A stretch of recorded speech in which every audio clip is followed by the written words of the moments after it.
कैसे? बोले स्वामी सखा। वे स्वामी भी हैं, सखा भी हैं और सेवक भी हैं। सेवक सखा स्वामी आपस में, और वे उनके रस में आनंदित रहते हैं, वे उनके रस में आनंदित रहते हैं। चौपाई को बारीकी से सुनो। बोले प्रेम रस में उनके रसों में, सेवक सखा स्वामी आपस में। सुनो यह चरित्र मधुर शिव वाणी, कहो विहस मन मुदित भवानी। ए सुंदर चरित्र को सुनकर के भवानी मैया पार्वती बोलने लगी, क्या बोले?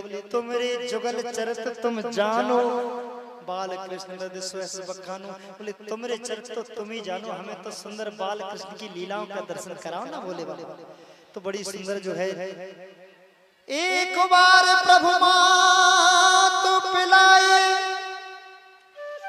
अद्भुत मुख प्रभु दरसे कराए। लख मुख चकित भयो नंद रानी, मनमोहित माया नहीं जाने। एक दिन मैया यशोदा ने और लाला को दूध पिलाया। ऊपर से आंचल डाल दियो, जैसी मैया दूध पिलाती है, सो लाला को दूध पिला। अचानक मैया की नजर और लाला के मुख में पड़ी, तो क्या देखा कि लाला के मुख में तो ब्रह्मांडों घूमे। सूर्य शशि दिनकर पूरा ब्रह्मांड आकाश गंगा वगैरह सब उसी में घूमे। मैया जो है चकित हो गई, लेकिन लाला ने थोड़ी सी मोहिनी डाल दी, इस मैया सब भूल गई।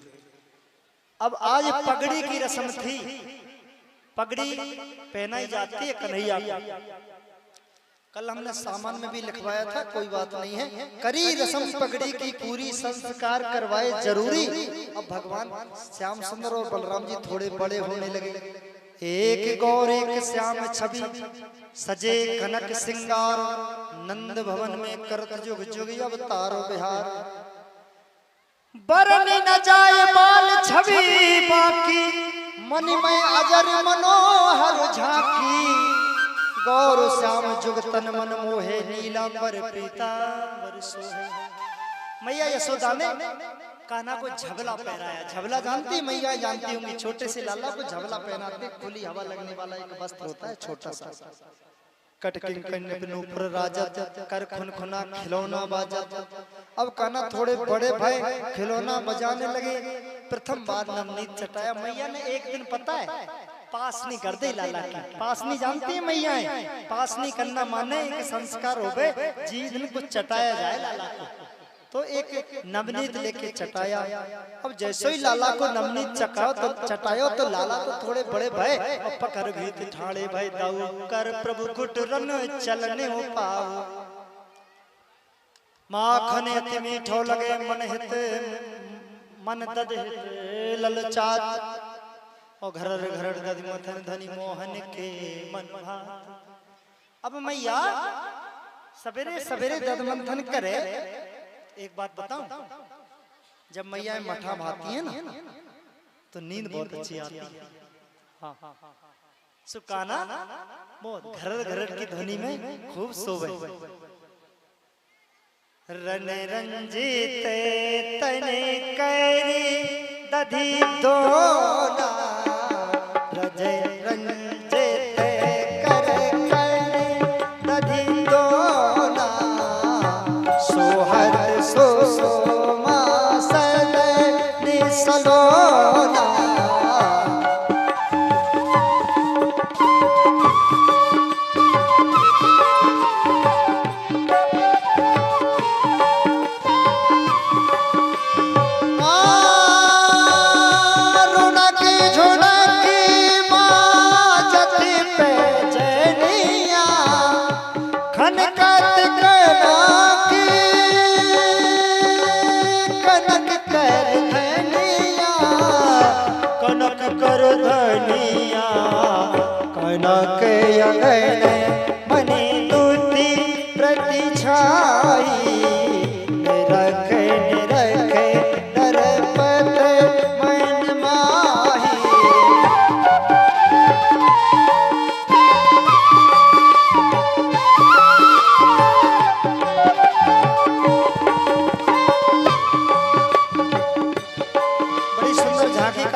कत गवाहूं कनक आरती दधे सैने जय प्रतिबिंबी विगारत किल कत गवाहूं धरैन कर मारत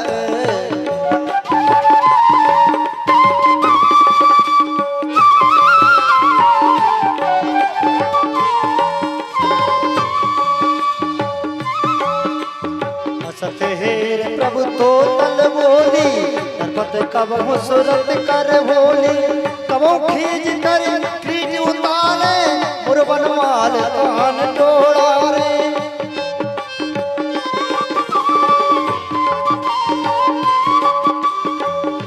युगल छवि प्रभु भैनी मन मोहे वर्णन करे जग ऐसे कभी को है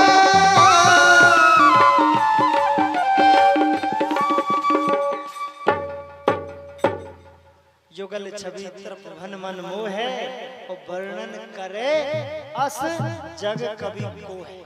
भगवान श्याम सुंदर की विचित्र झांकी है, उनका कोई वर्णन नहीं कर सकता।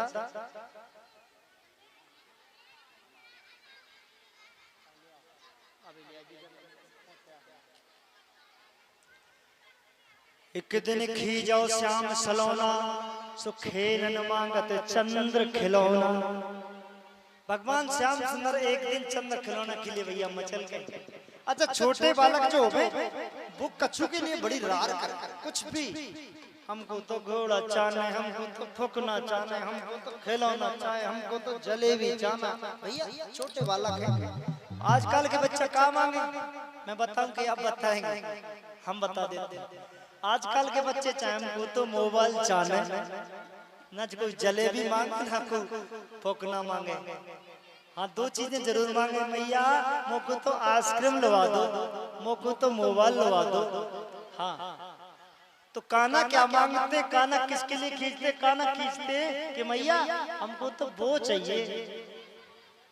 अब मैया क्या है, एक दिन अपने छत पे घूम रही थी, चंदा सुंदर खेला हुआ था। अब जिद तो जिद काना की वो चाहिए। अब मैया परेशान। एक दिन खींचो श्याम सलोना खेलन मांगत चंद्र खिलौना। तो माँ कहे लालन माखन दे हो, सो प्रभु कहे चंद्र खिलौना ले हो। मैया बड़ी शांति से बात को श्रवण करें। भगवान श्याम सुंदर की लीलाओं में जिनका मन नहीं लगता, सूरदास जी कहते क्या कहते हैं कि उनका जीवन व्यर्थ में चलो गया, तेरे बात तो ही बीत गए। हाँ इसलिए श्याम सुंदर की लीलाओं में जरूर अपना मन लगाना चाहिए। मात यशोदा लाल मनावे, कान चंदन हाथ बतावे। मैया तो लाला को मनाती है, लाला देख मैं तुमको माखन दूं, मिश्री दूं, ते जो कहे ते कम तो धौरी जो गाय है ना, बाको सुंदर दूध तो को पिलाऊं, बाको बछड़ा तुझसे ही छुड़वाऊं। अच्छा छोटा छोटे छोटे काना है ना, वे कहते हैं तू बछड़ा छोड़ती मैं भी छोड़ूंगा बछड़ा।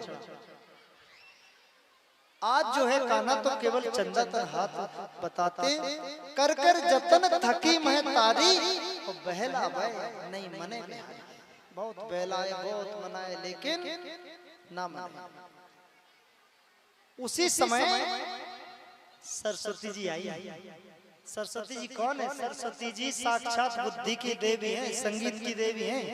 सरस्वती जी गोपी बनकर के आई कि मैया यशोदा तो बहुत परेशान हो गए, सो बोली तई अवसर गोपी एक आई, कीर जुगत तरकीब सुहाई। क्या तरकीब करी कि जल से भरी भरी एक थारी, ठीक है, जल से भर करके एक थारी रखी और थारी में दिखी चंद्र परछाई नहीं आ रही। सुबह थाली में चंद्रमा की परछाई दिखी और जैसे ही दिखी तो कहने के सुनो नंद के छोना, लखो लखो ये चंद्र खिलौना। सो कन्हैया ने उस चंद्र खिलौना को देखा। थारी में सस की छवि जब देखी नंदलाल, किलकारी देकर हंसे प्रभु कर चरित्र विशाल। भगवान की अनेक अनेक लीलाएं भाई। कैसी लीला है भाई भगवान का। आज बड़ा ही सुंदर मैया यशोदा ने श्रृंगार करो। अब थोड़े बड़े हो रहे हैं तो माखन चोरी की लीला करेंगे। अब बड़ा श्रृंगार किया, थोड़े से बड़े बलदाऊ भाई, थोड़े से बड़े कान्हा भाई। अब श्रृंगार करो का श्रृंगार करो। मोरे पका सिर सोहत है सुर मोहत है मोनहु मन हारे। अनन कुंडल कंचन के कटी पैट कसे पीतंबर धार। नंद की पौरों से यस खड़े जुग कैयन में मैया जुग डारे। एक छवि जुग यसो लगे जिम सूर्य युगे दो नंद द्वारे। देख छवि जुग ऐसो लगे सूर्य युगे जुग नंद द्वारे।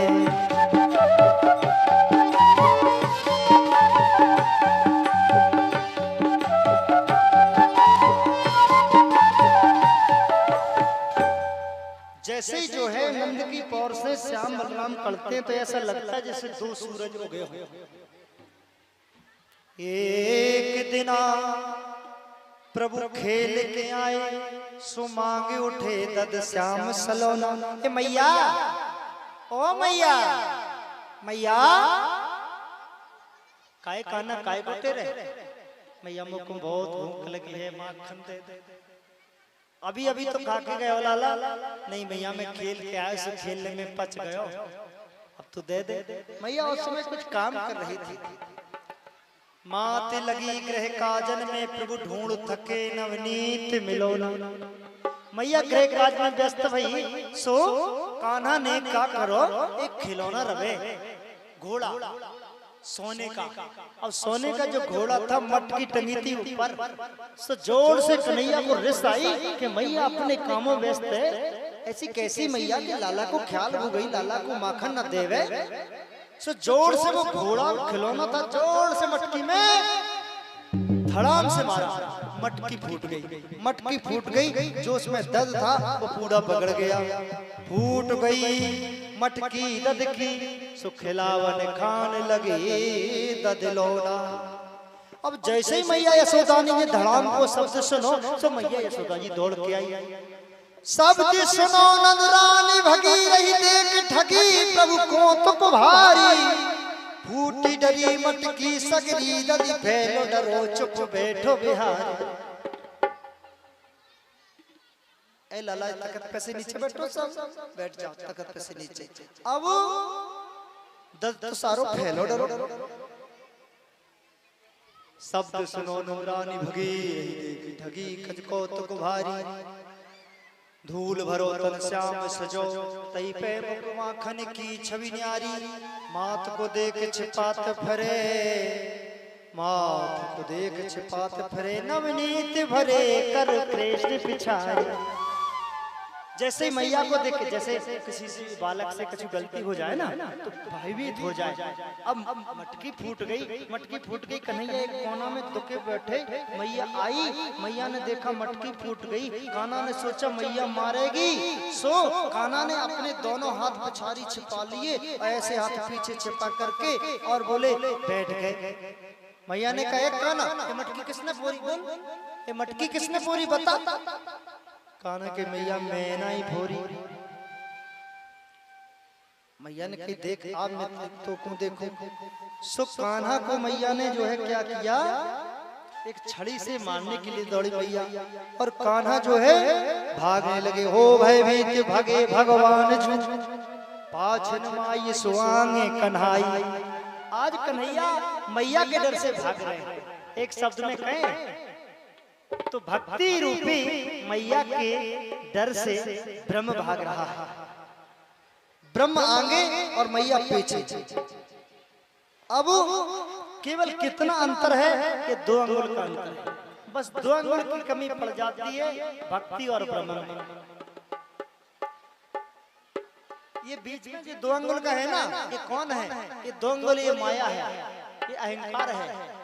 ये अहंकार ही हमको भगवान से नहीं मिलने देते। नारद जी दूर से देख रहे थे। दौर दौर मैया थकी भई हाल बेहाल। स्वयं पकड़ में आ गए कारण रहे दया। तो स्वयं पकड़ में मैया मैया बोली आज मैं तुझको और उखल बंधन करूंगी, मैं तुझे उखल से बांधूंगी। तूने बहुत परेशान मुझको करो है, आज तक तूने मुझको इतना परेशान करो, बहुत सिखाते तेरी आवे, आज तो मैं तुझको उखल से बांधूंगी और तुझे सजा दूंगी। तंग कीन तूने मोए भारी, उखल से दो बांधो बिहारी। अस कहीं शंभु सुनो गिरि नंदनी, करने लगी जसोदा प्रभु बंदनी। सो गैया की दौरी कारी नीली जितनी भी जो गाय थी नंदनी, उनकी जो है रस्सियों को मैया लाई और रस्सियों को लेकर के कान्हा को बांध लगी, छोटे से कान्हा। और जैसे ही रस्सी मैया बांधे सो गांठ लगाए, सो 2 अंगुल छोटी पड़ गई। मैया ने इस रस्सी में लेकर के इस रस्सी की गांठ लगाई और 2 रस्सी जोड़ी, कछु रस्सी बड़ी भई, लेकिन जैसे ही कान्हा को बांधे सो 2 अंगुल फिर छोटी पड़ गई। कई रज जोरी कस गांठी, पर रज प्रभु बांधन हित नाठी। कई रस्सियां साथ में जोड़ी, परंतु वो रस्सी तो ऐसा कि नाठ ही गई हो, मना ही कर रही हो कि हम नहीं बांधेंगे ब्रह्म को। इधर नारद जी थे, देवताओं ने नारद जी से पूछा, देवऋषि नारद ये कन्हैया क्यों नहीं बंध रहे हैं? बोले ईश्वर और ब्रह्म में, जीव और ब्रह्म में केवल 2 अंगुल का अंतर है। मैया यशोदा बोले यहाँ जीव है और ब्रह्म को बांधना चाहती है, जीव अगर ब्रह्म को बांधना चाहे तो 2 अंगुल की कमी रह जाती है। जो 2 अंगुल वाली बात मैंने बताई, बोले वो अहंकार है, ये मेरापन, ये मेरा भान और मेरा अहंकार, यही जो है ये 2 अंगुल की कमी है। बोले रहे सदा जो अंगुल दूरी, मिटे जो अहंकार आस हुए पूरी। जैसे ही अहंकार मिट जाता है तो ब्रह्म बन जाता है। कर कर जतन जसोदा हारी, बांध सकीना बंधे बिहारी। गई मन हार गयो अभिमान, स्वयं सहित बन गए भगवान। अहंकार जब विलीन हो जाता है तो ब्रह्म स्वयं बन जाता है। जब तक हमारे जीवन में अहंकार है तब तक ब्रह्म हमारे बस में नहीं आता। अगर हमें ब्रह्म को अपना बनाना है, भक्ति को पाना है, हृदय में जीवन को सफल करना है, तो हमें अहंकार को त्यागना होगा। अहंकार होते 4-5। एक अहंकार होता पैसे का, एक अहंकार होता रूप का, एक अहंकार होता परिवार का, एक अहंकार होता है ज्ञान का। ध्यान रखना। और ज्ञान का अहंकार सबसे खतरनाक हो गए। बोले हम तो सब जान हैं, बोले हमें आगे कोई नहीं लगा। तो ये अहंकार ही हमको ब्रह्म से दूर करता है। आज उखल से भगवान श्याम सुंदर बन गए। भगवान को याद आया कि आज मेरे 2 भक्त और ब्रज में वृक्ष बने हुए हैं यमलार्जुन, उनका हम उद्धार करेंगे। भक्तन हित भगवान करत जगत पावन चरत, लीला कीन महान धनपति सुत उद्धार है। ये कुबेर के जो पुत्र हैं यमलार्जुन और मणिग्रीव, इनकी उद्धार के लिए, इनकी मुक्ति के लिए भगवान श्याम सुंदर ने ये लीला कही। भगवान उस उखल को घसीटते घसीटते जहाँ जो पेड़ थे वहां पहुंचे, बीच में उखल को फंसाई, जोर से झटका मारा। इतने जोर से झटका मारा कि धड़ाम से वो वृक्ष धरती पर गिर गए। जैसे ही वो वृक्ष गिरे, हाथ जोड़ करके और खड़े हो गए। बोले प्रभु तुम्हारी जय हो, आज आपने हमारा उद्धार कर दिया।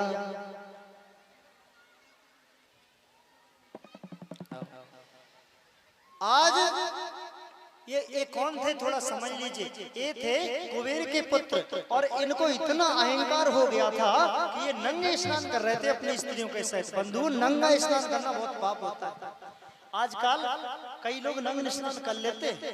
नंगे स्नान नहीं करना चाहिए क्योंकि जल में वरुण देव का वास होता है।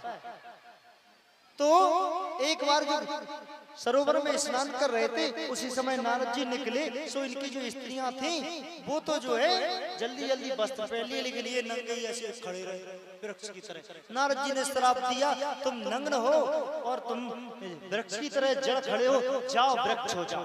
ये वृक्ष हो गए थे। आज भगवान ने इनका उद्धार कर दिया। सुनो गिरजा सुनो चरत सुखशीला, प्रभु माखन चोरी की लीला। भगवान श्याम सुंदर अब ये जो ब्रज में चोरी की एक कमेटी बनाई।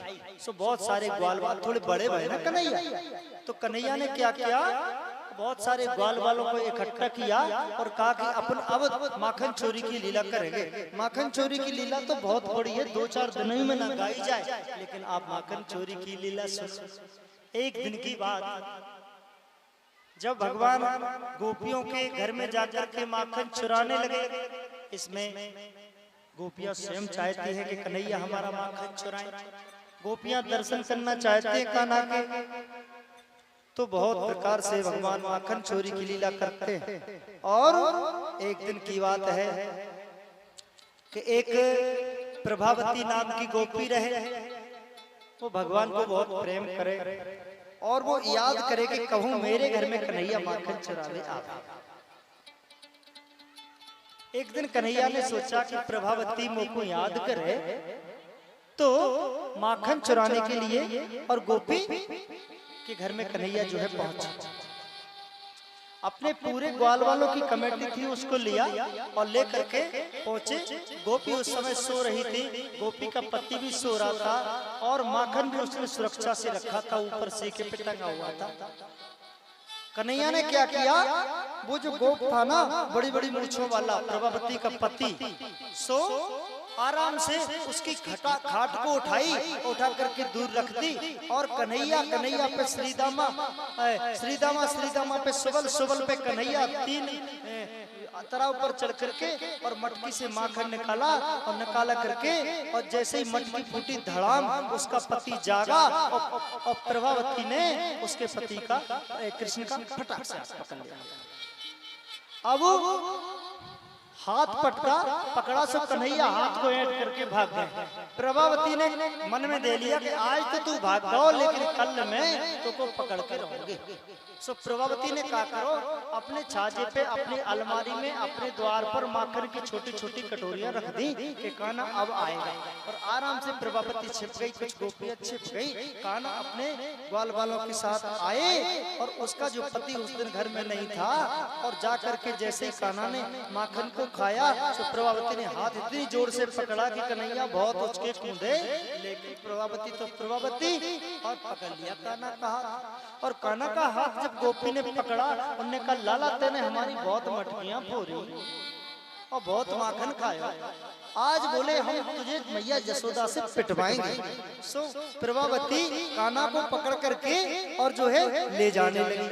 अब रास्ते में अथाई थी, अथाई जानती हो जहाँ से बड़े बूढ़े लोग बैठते हैं, उस चौतरा होता है बड़ा सा, उस पे उसका पति बैठा था, कुछ बड़े बड़े बूढ़े गोप बैठे थे। सो प्रभावती ने अपना घूंघट डाल लिया और जैसे ही जो घूंघट डाला सो कान्हा ने उसके पति को इशारा किया इधर आओ।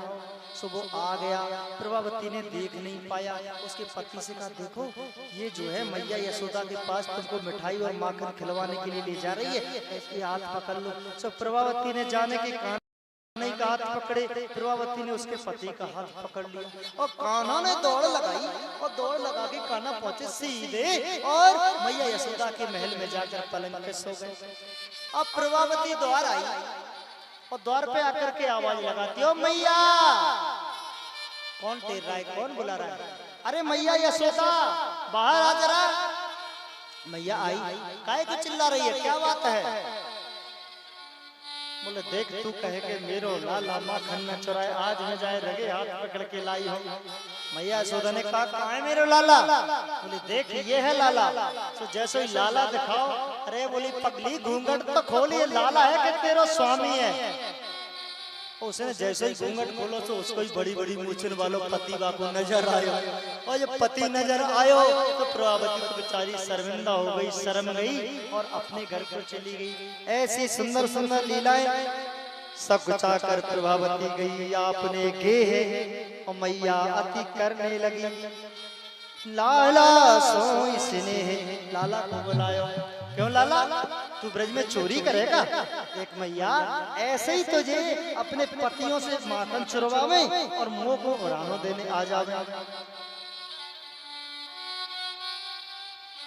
यही विधि तदि चोरी करे छल सो नवल किशोर, और पकड़े गए माँ और कबहू सिद्ध भई नहीं चोर।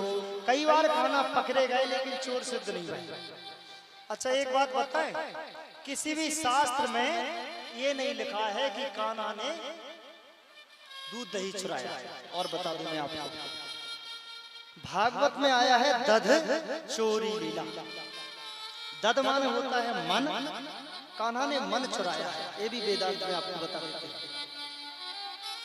कान्हा ने सबका मन चुराया है, ऐसी ऐसी चरित्र की है, ऐसी ऐसी लीला की है और बहुत सी चरित्र की है। लेकिन इसमें बात आई है, बोले पकड़े गए माँ और कबू सिद्ध भयो नहीं चोर। जब चोर सिद्ध नहीं पकड़े तो गए लेकिन चोर सिद्ध नहीं भये। अभी भी पकड़े गए थे ना, कान्हा पकड़े गए थे लेकिन सिद्ध नहीं हुए। कभी किसी ने सिद्ध नहीं कर पाया कि कान्हा चोरी की। इतने छल छंद करते हैं, इतने चतुर हैं भैया, उनसे चतुर कौन हो गए। जब कोई पकड़ जावे तो ऐसी लीला कर देवे कि सिद्ध ही न हुए। तो मैया यशोदा कहे कि रोज के रोज शिकायत करती हैं। एक दिन मैया ने और जो बड़े प्रेम से लाला को बोलकर पूछो, कितने बच्चे जो बता लाला तेने माखन खायो का, माखन खायो का, तुम मुझको जे बता।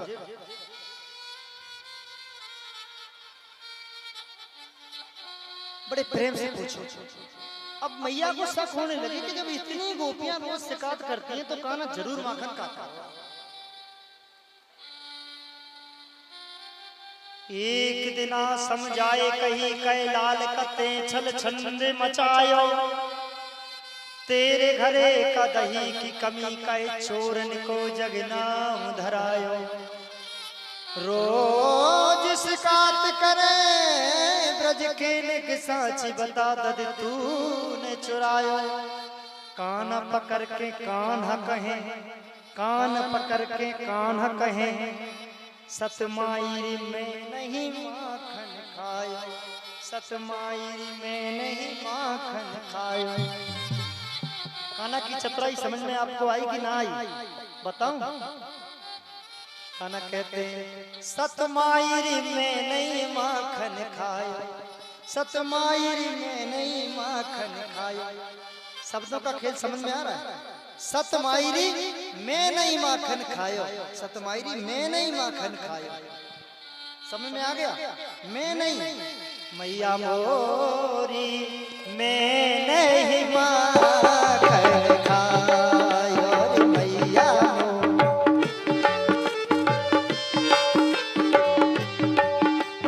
मैया मोरी मैं नहीं माखन खायो।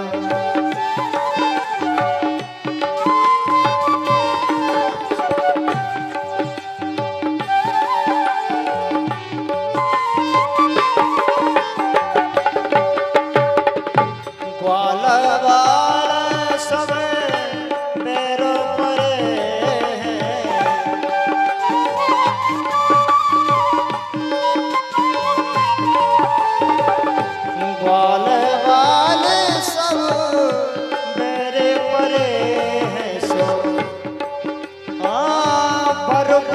मुखी लपटायो लपटायो, बरबस मुखी लपटायो।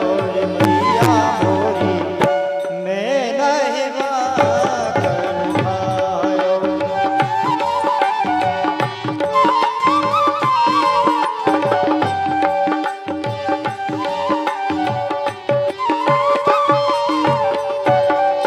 मोसे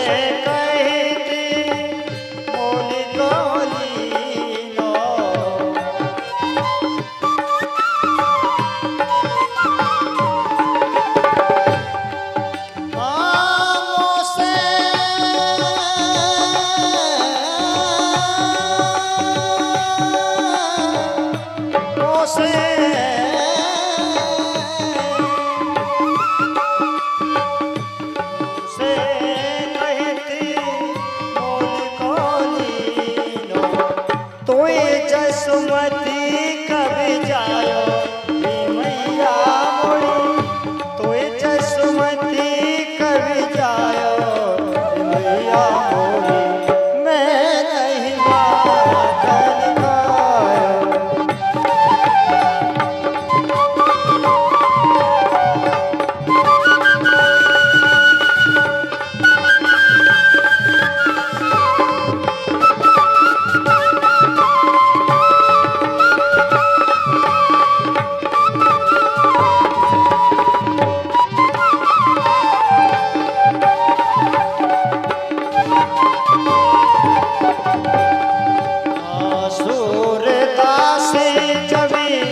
हसी यशोदा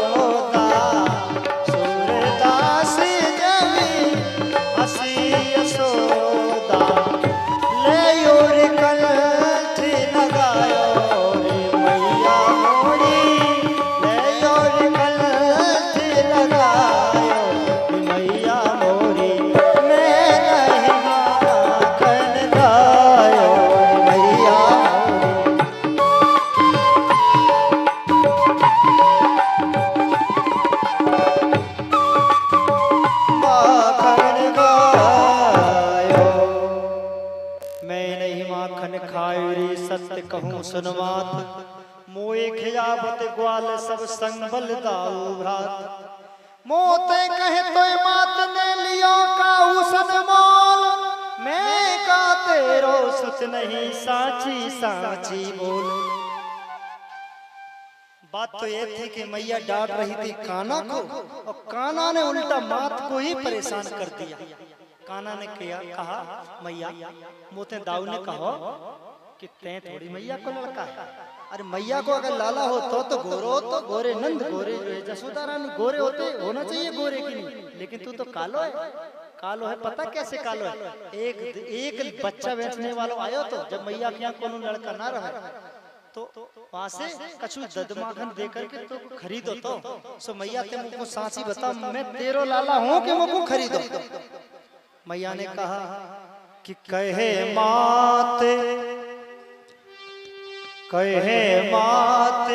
सत्य तू मोर सुत माना हो न कही को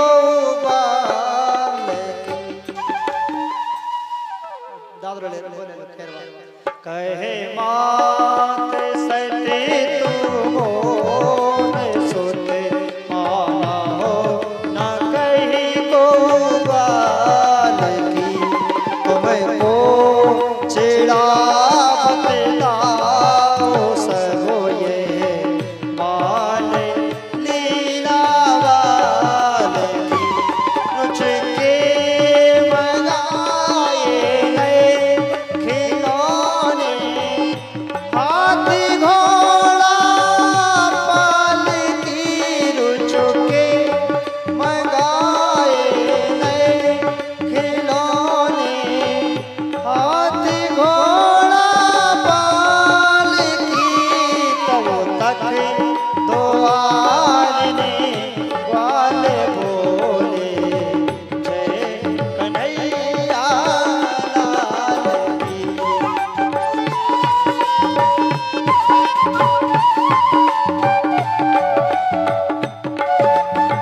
कन्हैया लाल की। बहुत प्रकार के भगवान श्याम सुंदर ने लीला करी। गोपियों को बहुत प्रकार से कन्हैया रिझाते हैं। गोपियां भगवान श्याम सुंदर के दर्शन के लिए और अनेक प्रकार से जो है दर्शन के लिए तरसती रहती हैं, और किसी न किसी बहाने से कान्हा के दर्शन करती हैं। बहुत सुंदर लीलाओं के दर्शन है। लाला ने बहुत से असुरों का नाश किया, कंस ने जिन को भेजा। आगे जो है बहुत सुंदर लीला आती है।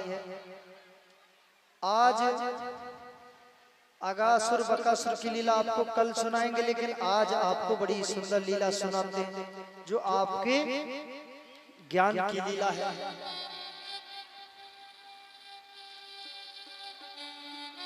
भगवान श्याम सुंदर वर्षा ऋतु का आगमन हुआ है, और उस मौसम में सुंदर जंगल में गाय चला रहे हैं। गाय चराते हैं, और जब गाय चराते हैं तो गोपियां उनका इंतजार करती हैं कि कब कान्हा और जो है लौट के आते हैं। बहुत प्रकार के व्रत पूजन भी करते हैं गोपियां,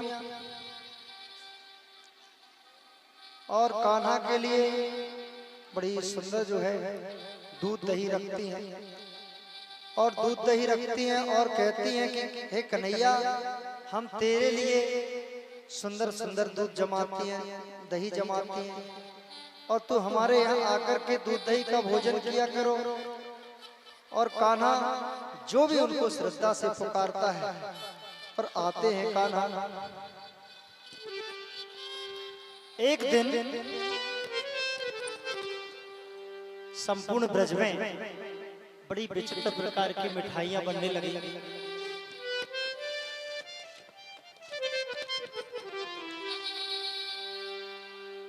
बड़ी सुंदर खुशबू उड़े, सुंदर सुंदर जलेबियां, खुरमा, पत्तियां, रसगुल्ला, समोसे और नाना प्रकार की मिठाइयां पूरी ब्रज में बने। जब पूरे ब्रज में जो है मिठाइयां बनने लगी, एक दिन कान्हा ने उसी समय मैया से जाकर पूछो, हे मैया, आज का कछु त्योहार है, ये जो खुशबू आ रही है पूरे ब्रज में मिठाइयां बन रही हैं, बात का है? मैया बोली देख लाला तू मुँह से अभी कछु न पूछ, मोय बहुत काम है, तू जाके लाला से पूछ ले। लाला बाबा से जा पूछ ले ब्रज उत्सव की बात, मोय बड़ो अस काम है, हंस बोली तब मात।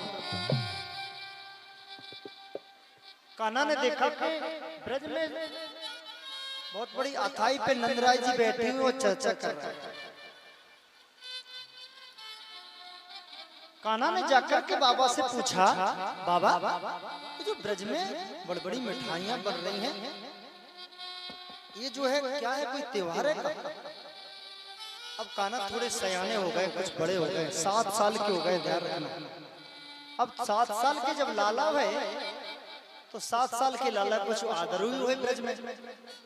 सो नंद ने कही देखो लाला, हमारे यहाँ एक नियम है और वैदिक नियम है, ऋग्वेद से आया है। कौन सा नियम है?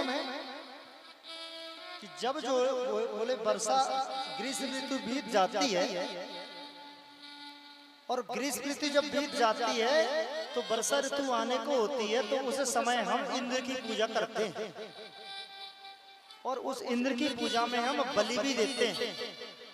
अब थोड़ा समझ लेना बंधुओं, ये ज्ञान की बात है, अलग आपने कहीं जीवन में सुनी नहीं होगी। क्या होता था, ऋग्वेद को उठा के आप देखेंगे तो आपको ये बात मिल जाएगी। ऋग्वेद में बलि आई है और पशु की बलि होती थी, तो पशु की बलि में गाय की बलि भी होती थी और बैलों की बलि होती थी। ये अपने जब इतिहास को उठा के देखोगे तो तुमको मालूम चलेगा। तो उसको कहते थे इंद्र की पूजा, शक्र की पूजा। तो उसमें बहुत सी गाय काटी जाती थी। ये जो है आषाढ़ मास में पूजा होती थी।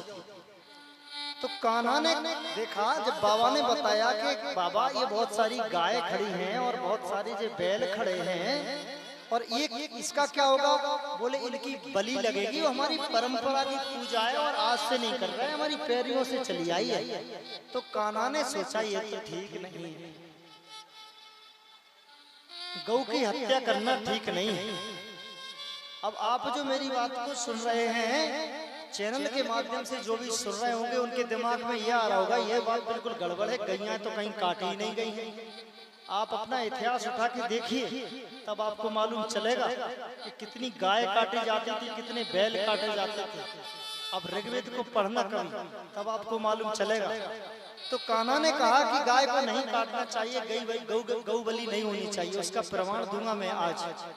तो वहाँ के जितने भी विप्र समाज के लोग थे वो यज्ञ करवाते थे। अगर आपको झूठी लगे तो आपने मीराबाई की कहानी पढ़ना, मीराबाई की कहानी में भी मांस खाना बताया गया है। अगर आप देखें तो फिल्म वालों ने भी बताया है मीराबाई की कहानी में। तो विप्र लोग आते थे, बलि लगते थे, बलि का भोजन पाते थे, ऐसा नियम था। और अगर आपको प्रमाण चाहिए तो इसी भागवत में आपको प्रमाण मिल जाएगा कि मांस का वो लगता था, बलि होती थी। उठा के भी बता दूंगा। तो कान्हा ने कहा बाबा ये तो बात हमको ठीक ना दिखे, गैया तो हमको दूध देवे और दूध से हम पले, पुष्ट होवे, बलवान होवे, और गैयों का जो बलि का सिस्टम ठीक नहीं है। तो कान्हा ने कहा तो फिर क्या करना चाहिए? नंद बाबा ने कहा तो फिर क्या करना चाहिए? बोले जहाँ हमारी गैया चले ऐसे पर्वतों की पूजा होनी चाहिए। बोले किन की पूजा होनी चाहिए? बोले गोवर्धन की पूजा होनी चाहिए। तो जब इस प्रकार की बात बताई तो सभी जो है नंद बाबा जो थे वो सभी नंद बाबा ने जाकर के दुआई भैया आज से इंद्र की पूजा बंद, आज से बलि नहीं होगी, आज से गौ हत्या नहीं होगी, आज से किसी पशु की बलि नहीं होगी, आज से तो केवल गोवर्धन की पूजा होगी। अब ऋग्वेद में तो लिखा है कि भाई गौ हत्या हो, गौ की बलि हो, तो क्या करें? तो फिर बताया कि आटे की गाय बनाओ, आटे की गाय की बलि करो। तो आज भी जो जानकार हैं वो जानते हैं कि पंडित जी ब्याह में आज भी आटे की गौ की बलि लगाते हैं। तो कल गौ की जगह आटे की बलि देंगे, आटे की गौ की बलि दे देंगे, सब पूजा हो जाएगी, देवताओं की इंद्र भी प्रसन्न हो जाएगा और ये पूजा बंद कर दो। सो कान्हा ने वो पूजा बंद करी, लेकिन आज भी गांव में ये पूजा चल रही है। आज भी आषाढ़ मास में मेढ़े की पूजा लगती है। मेढ़े की पूजा लगती कि नहीं? मेढ़े की पूजा में बलि लगती कि नहीं? लेकिन गौ बलि की जगह वहां बकरिया की बलि लगने लगी। बकरिया की बलि लगती है? अगर लगती है चलो हाथ उठा के बताओ, गांव गांव में लगती है कि नहीं बलि? लगती है तो एक बार हाथ उठाओ भाई, तुम्हारे गांव में लगती हो, नहीं तुम कहोगे हम झूठी बोल रहे हैं। हर गांव में मेढ़े की पूजा आज भी लगती है और ऋग्वेद से आई है। लेकिन कान्हा ने बकरिया की पूजा होने लगी बीच में, कान्हा ने तो बकरिया की पूजा बंद कर दी थी, बलि बंद कर दी थी। बकरिया की बलि हो गई, बंद हो गई थी, गाय की बलि बंद हो गई थी, किसी भी जीव की हत्या बंद हो गई थी। लेकिन बीच में हमने क्या किया, गाय की बलि तो बंद भई, लेकिन बकरिया की बलि हो गई। अभी तुम देखो कई देवी देवताओं पे बकरिया को काटे जा रहे हैं, आषाढ़ मास में खूब काटते हैं। तो ये बलि बंद होनी चाहिए। कान्हा ने जब गौ बलि और बकरियन की बलि और ये सब जो है भेड़ों की बलि बंद करवा दी, तो हमें भी इन बलियों को बंद करना चाहिए। कोई देवी देवता बलि नहीं लेता, कोई देवी देवता जीव हत्या नहीं करवाता। हम अगर यदवंशी हैं और भगवान श्याम सुंदर हमारे यदवंशी हैं, तो हमें पूजा करनी चाहिए अपने पर्वतों की, हमें अपने वृक्षों की वृक्ष लगाना चाहिए, पर्वतों की रक्षा करना चाहिए, नदियों की रक्षा करना चाहिए, जितना हो सके गौओं की रक्षा करना चाहिए। आज देखिए वही समय आ गया, जिस समय गौ की हत्या होती थी आज भी गौ की हत्या होने लगी, गैया जड़कर फिरने लगी पूरे चारों तरफ। आज अगर हमें सही गोवर्धन उठाना है, सही गोवर्धन उठाने का मतलब क्या है? कान्हा ने अपनी उंगली पर पहाड़ उठाया और हमको पता नहीं है, हम नहीं देखते थे, हम मानते हैं शास्त्रों में लिखा है, लेकिन गैयों को उठाया है ऊपर। गैयों की जो स्थिति थी, गैयों को जो नीचे गिराया गया था, गैयों की जो बलि लगती थी, उस गैयों को कान्हा ने ऊपर उठाया। उसके गौ वर्धन, वर्धन माने उन्नति, गौ माने गाय, एक अध्यात्म हो गया। दूसरा है अपनी इंद्रियों को ऊपर उठाना, अपनी इंद्रियों को ईश्वर उन्मुख करना, उसको भी गोवर्धन बोलते हैं। तो आज जो है भगवान ने गोवर्धन पुजवाया और गोवर्धन पुजवा करके गैयों की रक्षा करी। तो सभी जो है पूरी मिठाई यहाँ लेकर के और अपने छकड़े में भर करके और गोवर्धन भगवान के पास जाते और गोवर्धन भगवान के पास जाकर के गोवर्धन की विधिवत पूजा करते हैं। हाथ जोड़े आरत करी और गोवर्धन महाराज आए शरण हम आपके, सुसिद्धि करो सब काज। थोड़ा सा बैठ जाइए, अभी बैठ जाइए, अभी बैठ जाइए, बैठ जाइए। हमने जो बात बनाई वो आपको अगर समझ में आई हो तो एक बार ताली बजा दो। जो हमने बात बताई, शास्त्रों में कुछ भी लिखा हो, लिख गया हो, रूपांतर हो गया हो, हमें उस पर ज्यादा ध्यान ना देकर के इस पे ध्यान देना है कि हमें गैया की रक्षा करना है। कान्हा ने गैया की रक्षा करी है, हमें गाय की रक्षा करना है, गाय को पालना है, गाय को जो है काटने से बचाना है। जंगल में जो गाय फिर रही हैं उनको बचाना है। अब सभी गोवर्धन भगवान के पास जाते हैं, उनको स्नान करवाते हैं और उनको अभिषेक करते हैं और गोवर्धन भगवान वहां पर प्रकट हो जाते हैं। और सभी जो है बड़े सुंदर भाव से गोवर्धन का भजन गाते हैं। अब ध्यान रखना, एक मेन जो बात है उसको आप सुन लीजिए। वो मेन बात क्या है कि गोवर्धन भगवान है ब्रज में, ठीक है, 7 कोस के आड़े तरछे में है और ये हैं महाराज द्रोण पर्वत के पुत्र। द्रोण कौन है? जो हनुमान जी द्रोणागिर को लाए थे, वो द्रोणागिर के पुत्र हैं गोवर्धन भगवान। जब समुद्र मंथन हो रहा था तो भगवान श्री राम ने कहा था कि सब पर्वतों को लाओ, पर्वतों से समुद्र बंधन करेंगे। और जिस समय हनुमान जी, और ये हनुमान जी को पहला प्रथम गिरधारी बोलते हैं ना, हनुमान जी ने गिर धारण किया है, तो गोवर्धन को हाथ पर रख करके और चले जा रहे थे। तो राम जी ने इधर से आज्ञा दी कि ठीक है, समुद्र बंधन पूरा हो गया है, समुद्र पर पुल बन गया है, जो जहां पर्वत लियो वह वहीं रख दो। सो गोवर्धन भगवान को ब्रज में रख दिया, ठीक है। अब गोवर्धन भगवान ने चरण पकड़ लिए, बोले हनुमान जी तुम तो परम भक्त हो, हमें भगवान के दर्शन कब कराओ, हमें दर्शन कराओ ना भगवान के। बोले ठीक है हम भगवान से प्रार्थना करेंगे। तो भगवान ने बता दिया था कि आज तुम हमारे दर्शन नहीं कर पाए, द्वापर में जाके हम स्वयं तुम्हारे दर्शन करेंगे और सबको दर्शन कराएंगे। तो वही गोवर्धन ब्रज में है, ब्रज में आप जाते हैं, कम से कम 2 दिन टूटते हैं, वहां जाके आप दर्शन करते हैं, परिक्रमा लगाते हैं, भैया कुछ खर्चा भी होता है, नहीं होता है। आज गोवर्धन भगवान आपके गांव में, आपके क्षेत्र में, आपके द्वार में, आपके यज्ञ में, हनुमान जी के क्षेत्र में पधारे हैं। गोवर्धन भगवान कौन है थोड़ा समझ लीजिए। मानो तो भगवान